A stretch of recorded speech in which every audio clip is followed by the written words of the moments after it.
Welcome back to another Clamshell tutorial. In the previous tutorial, we set up our project and imported some line items from an AIA 703 spreadsheet. In this tutorial, we're going to see how to edit our schedule of values in Clamshell. We're going to create allowances, edit subcontractors, link subcontractors, and mark up line items. Let's first select our created project. Then, we'll select Schedule of Values.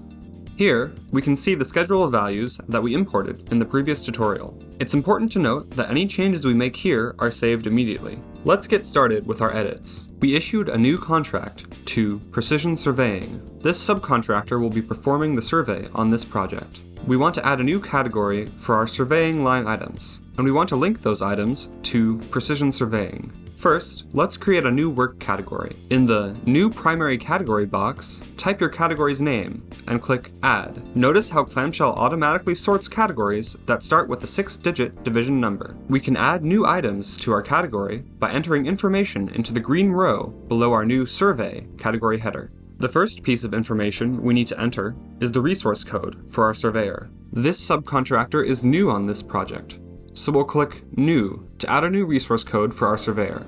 We're going to first enter our surveyor's contract number. We're next going to assign a resource code and name for our subcontractor. Clamshell gives us two options. Clamshell will show us all the subcontractors that we already use in other projects at our company, so we can reuse their resource code to avoid redundancy and reduce confusion. We haven't used our surveyor, Precision Surveying, before, so we're going to choose to enter a new resource code and subcontractor name. Finally, we can fill out the information for our first surveying line item, including the description and the scheduled value. Once the information is filled out, we can add the line item. This creates our surveyor subcontractor and its first item all at once. Now that we've created this category, added our subcontractor, and created our first item, we can add more items quickly by typing their information into the green line, then hitting Enter or clicking Add. If the subcontractor and owner value for an item are the same, you only need to enter the subcontractor value. Great! We need to include masonry-related items in our schedule of values. However, we have yet to finalize the subcontractor details and issue the contract. Since we don't yet know who is going to perform the work on these items, I'll select the TBD resource code.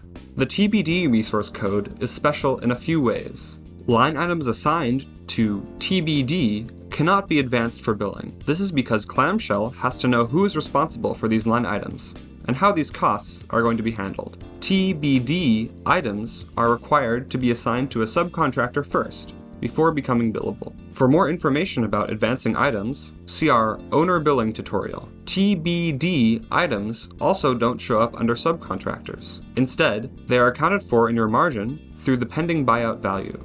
If you want to change the order of line items, use the arrows on the right-hand side.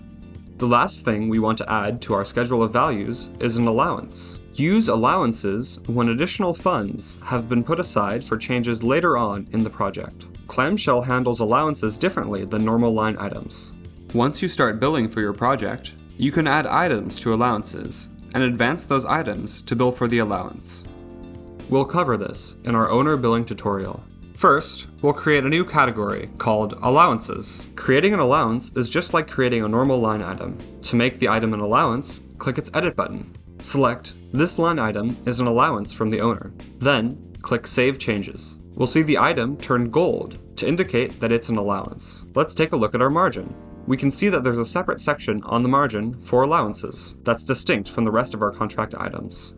A few more notes about the schedule of values. Just like line items, you can reorder categories by clicking the arrows on their right. For example, I want to move my allowances section to the top, so I'll click the up arrow. If you want to export your schedule of values, click the Excel or PDF buttons. I'm going to download a PDF of my schedule of values. It's exported as a 703. If we want to see all the subcontractors, rather than all the line items, we can navigate to Subcontractors SOV. We can see our subcontractors and their trade and/or scope. Let's add a new subcontractor to our project. This scenario shows a subcontractor who has been issued a contract, but has not provided a schedule of values. Therefore, we cannot establish a link between the subcontractor and the schedule of values. However, it is important to capture the contract value to account for this cost on our margin. We can see that this subcontractor has been added to the margin. the value of the subcontractor shows up on the margin even though it has no items on the schedule of values.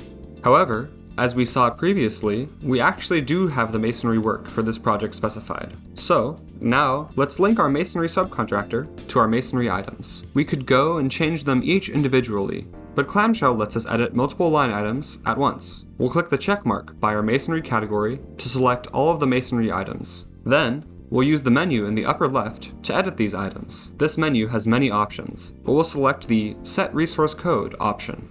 We'll then select our newly created masonry subcontractor, Pinnacle Masonry, or PIM. Clamshell is going to show us a warning here, because we are replacing Pinnacle Masonry's fixed contract of $12,150 with these items, which have a total subcontractor value of $13,365. I know this is because we contracted the work to PIM for 10% less than originally estimated. However, we still want to bill the owner for the original full amount. Let's go back and make these changes before linking the items. We can see that each item has a value assigned for both the subcontractor and the owner.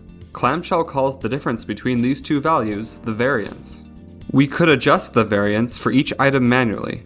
However, I want to set a uniform 10% variance across all the masonry items. With the items already selected, I can go back to the upper left menu and select Set Variance Percentage.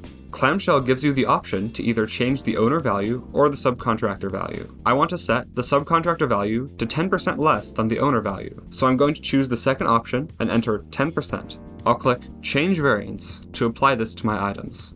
We can see that the result of this action is to decrease the subcontractor value for each of these items, such that it is 10% less than the unchanged owner value. Now, I'll reselect my items, and go back to the Set Resource Code option. This time, there's still a warning that we're replacing PIM's fixed contract.